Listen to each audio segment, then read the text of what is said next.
Hi, everyone. Welcome to another episode of the Bridger of Worlds podcast. I'm your host, Ioannis Kokkinos. Thank you so much for joining me. If you're on YouTube watching, thank you for tuning in. And if you're on one of the podcast platforms, thank you for tuning in as well. So today I want to talk about the evolution of the unconscious masculine into conscious masculinity. And I want to bring in the stage of that speaks to the feminine as mother and feminine as eventually lover.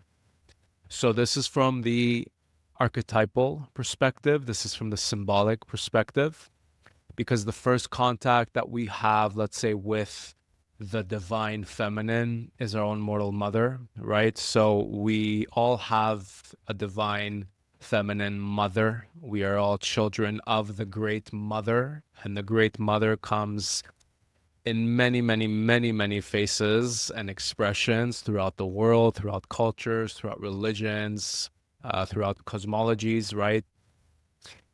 And then, of course, we have our mortal mother. So I want to talk about it, yes, from the biological, psychological standpoint as far as boy becoming man, but also from the archetypal perspective as immature masculine or unconscious masculine evolving into mature or conscious masculine as far as the great mother is concerned.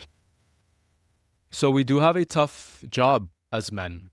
And I say that because we are actually the polarity of death.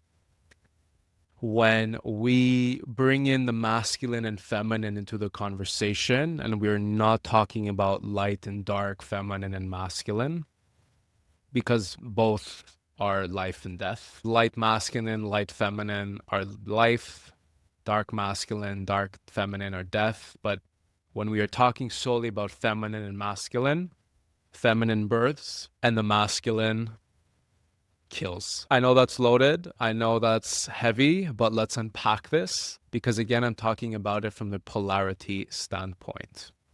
So the best example and best analogy that I can use as far as what this birth-death axis means is basically when a baby comes into the world. So as far as birth is concerned, right, we have this whole process of gestating inside our mother's womb for practically 10 months. Life is preparing to emerge. Life is preparing to birth. So symbolically, that is the feminine. And then we need to use a blade to cut the umbilical cord between the baby and the mother when that birth occurs. And that cutting of the umbilical cord is the masculine and is death. It is death that initiates new life. We always need to bring to the conversation life when we mention death. I know as a culture, we hate talking about death. We don't talk about it enough. We avoid it, we fear it, we repress it. But death is not the end. Death means transformation. So yes, the feminine is birth and the masculine is death, but through that death is also rebirth or resurrection, new life. When we cut the umbilical cord between the baby and the mother, this represents the new life, the new chapter of that human life. The baby cannot stay connected to the mother. The baby cannot stay in the womb. The baby cannot remain with the umbilical cord. We are here to become sovereign, individuated beings. And this very much is the masculine polarity. When we are gestating inside our mother's womb, we are with our mother. We are literally one and merged with our mother. So when the time comes to be birthed and we exit the womb, we exit from our mother, and we enter the new world, this represents the unknown. This represents like the great initiation, the great adventure into the unknown. And this is all the masculine's domain. This is actually the great father's domain, the archetypal father. And this is also literally to be brought into our evolution as we grow into adults. So I'm not a psychologist, right? There's all sorts of information out there as far as child psychology is concerned. But what I've taken from all of that is basically we have our inner subconscious conditioning that happens from family dynamics, what we learn from our mothers, our fathers, our immediate family, right? But as a symbol that actually represents the feminine, that represents our unconscious, because whatever happens as far as conditioning and programming are concerned, that is what will be suppressed. That is what will be forgotten from our conscious minds when we are adults. So that represents the feminine. That represents our inner experience. Our inner experience as adults is shaped by what we learn from young ages and even the time inside our mother's womb. So as men, let's say, and we want to develop into conscious masculinity, we want to learn how to hold space, we want to learn how to create space, we want to learn how to create safety. This will have to touch base with our inner mother, not so much our mortal mother, but the conditioning and the programming that we learned as children. And the more we held on as children, the more we had a hard time letting go as children, the more we will struggle with this as adults. And this speaks to our inner feminine energy. So even as men who want to be in their masculine, if from young ages, if they didn't learn how to let go, or if they didn't get that safety established within themselves, they will have a hard time being in their masculine because their feminine will constantly feel unsafe and afraid. This doesn't matter because actually this feminine wound or this feminine trauma within man will serve the development and the evolution of man's masculine.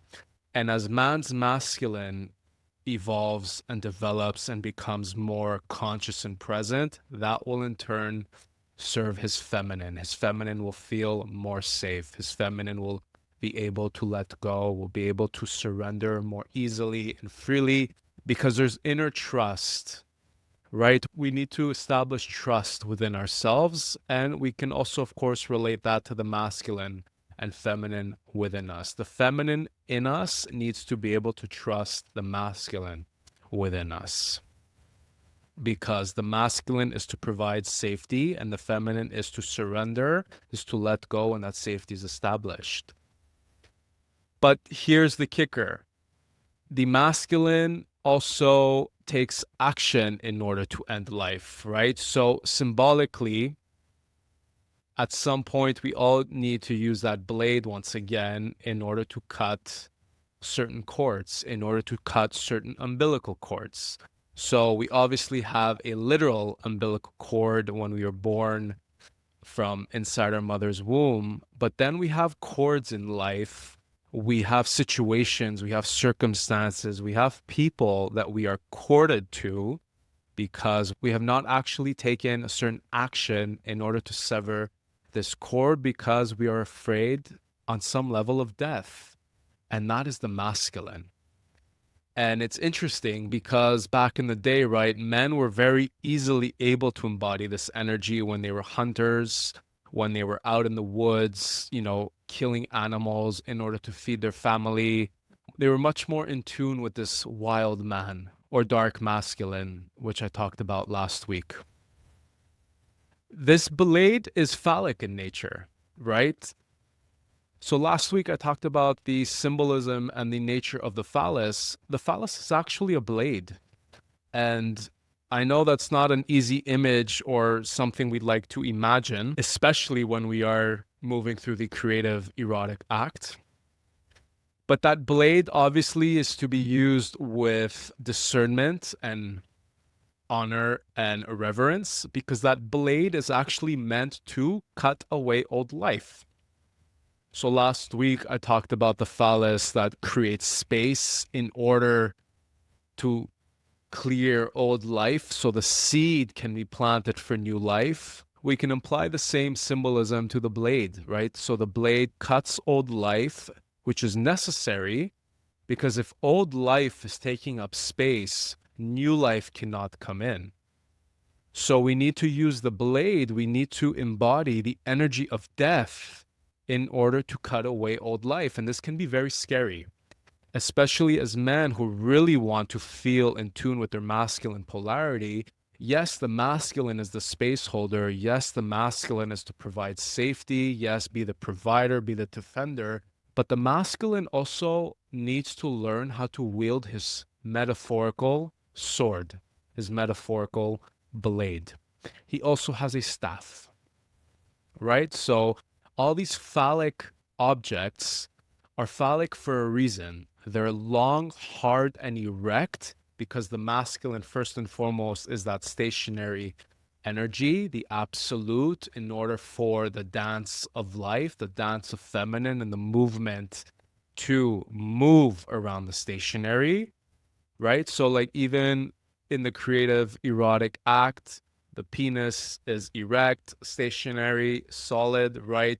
It's that shape for a reason. And then the yoni, the vagina, right? The vulva, everything is just expanding, stretching, opening, closing, expanding, right? So it's like feminine is the shift, feminine is the change, where masculine is the stationary constant. So we see this again through our genitals, right? So it's all energy. Like I said, this energy, this act was happening way before we even came here. So through evolution, man became man with his genitals, women became woman with her genitals, and we are able to create life in this manner. But with that creating of life also comes death. And I think men have a very hard time because I think they know deep within themselves, they know unconsciously that they are the polarity of death. But this does not at all mean to be an abuser, a killer, right? So we do see a lot of men being killers, being abusers, being rapists, right? Because they have that energy of hurting and harming, because that is the energy of death. But we are to use that energy of death consciously, of course, right? So this is what the work is. This is why it is so pivotal to really connect with the masculine and the feminine within, because it is only when we go within and we first and foremost accept that this is a part of us, can we then actually take some form of control over it. It does not at all mean that we all have a unconscious need to like kill someone, right? When I say that as men we are death, but that is the polarity. Masculine is death, but for the sake of life, right? So I talked about it in last week's episode. I talked about it before. The phallus enters, the blade enters to cut away old life in order to seed a new life. This is why men have to become very conscious of their masculine. And of course, this is speaking to the dark masculine, to the wild masculine. Definitely touch base with last week's episode. So I think a lot of men are struggling. I think a lot of men are suffering because they do not know how to accept this part of themselves. This is about the wild man integration and dark masculine integration. So, first and foremost, we need to bring in our inner feminine to the conversation, because the feminine is the nurturer. The feminine is that softness to the masculine's hardness. We do want to be hard as men. We do want to be firm. This is what sets, the container, the boundaries. This is how we are rooted. This is how we are anchored. But this can also become a problem when we become too rigid, too unemotional, not tapped into our feelings, not tapped into our humanity. We're too cerebral, we're disassociated from our body, our cocks, right? So we always need to bring the feminine to the conversation because she's the balance. She is the counterpart to the masculine. She's the opposite complement to the masculine. So bringing it back to, from moving on from the world of mother and into the world of lover, let's say, as far as the archetypal feminine is concerned, when man truly becomes individuated through this energy of death, through this inner death, which is basically the ego death, it's the child ego conditioning that dies, and we become individuated, which in Jungian terms represents the union of the anima and the animus, the union of the feminine and the masculine. Can then man move on from the world of mother and into the world of a lover. And this first and foremost represents his inner lover, because his masculine is no longer a boy. His inner masculine is no longer a boy that needs the mother. His inner masculine is a man that now wants to be with the feminine as a lover. And that feminine has undergone a death as well because of the masculine. The evolution of the feminine happened within man, and the evolution of the masculine happened within him as well. And this really all starts with going beyond with whatever it is we learned, we never truly aligned with, something never quite sat right. We get called to a great adventure. And as men, when we start to move through that great adventure, we are actually entering the world of the great father. So if we touch base with this when we are children, it's kind of the same thing, right? When we leave our mother's womb and we leave mother's world, we're leaving the womb space, right? We're leaving the very safe, very nurturing space that is the mother into a more uncomfortable space, a more unnurturing space. But that is the father's love. It is his greatest lesson, is that through discomfort, through struggle, through challenge, this is really how we get to look within ourselves in order to find strength, love, and integrity, right? It can be difficult, of course, because we don't necessarily like to be challenged. We don't necessarily like to, always feeling like we're struggling. But it is necessary nonetheless. There is struggle in life. There is strife. Think of the seedling that is trying to, push and break through the surface in order to continue becoming, let's say, a flower, right? When we are birthed, we have to struggle, right? There's a certain strife, a certain struggle that happens when we come out into the world. And this will continue, and we have to learn how to work with it. We have to actually embrace struggle, pain, and suffering, not because we're martyrs or that we're here to just struggle and suffer, but once we accept it and once we learn how to hold space for these processes of life, this is really where we discover the archetypal father's love.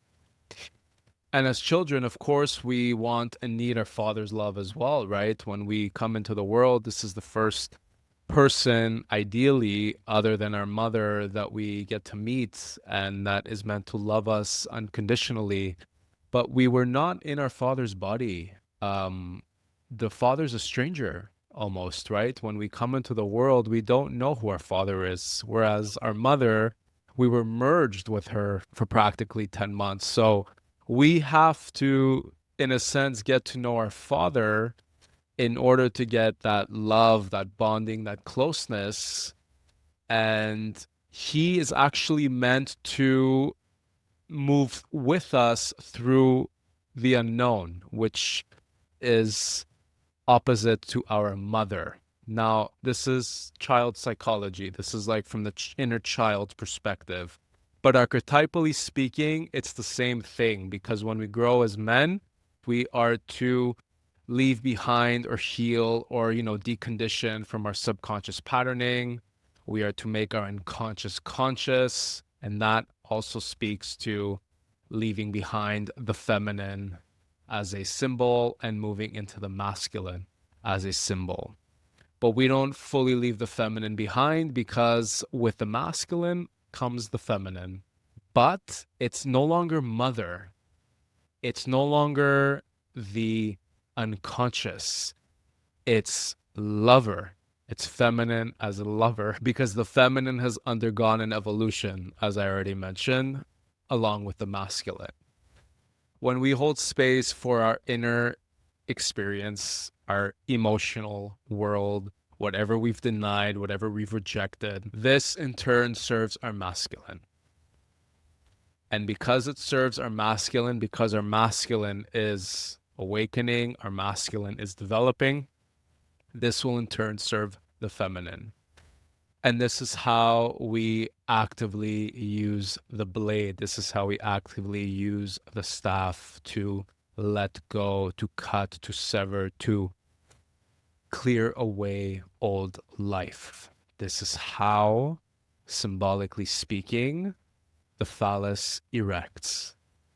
So, what does that mean? Boy is no longer boy. Boys don't get erections. Men get erections. Boys have penises that stay non-erect. Men have erect penises in order to initiate death, to create new life. I hope I didn't lose you with this episode.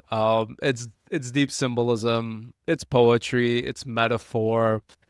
Take what you need, leave the rest. This is my understanding of things, and I'm here to share what I've learned, what I've concluded. Um, yeah, so that's really something I wanted to offer as well, because it does speak to the previous episode, along with some of the previous episodes as far as the masculine and feminine are concerned. So I'll leave it here for today. Thank you for tuning in. Thank you for watching. Thank you for joining me here on this great adventure that is this podcast. If you are on YouTube watching, please hit that like, subscribe, leave a comment below. I'd love to hear from you. I also have my socials. I'm on Threads, TikTok, Facebook, Instagram. I'd love to see you over there as well. If you're on one of the podcast platforms, you can send me a text. You can share the episode. I so greatly appreciate that.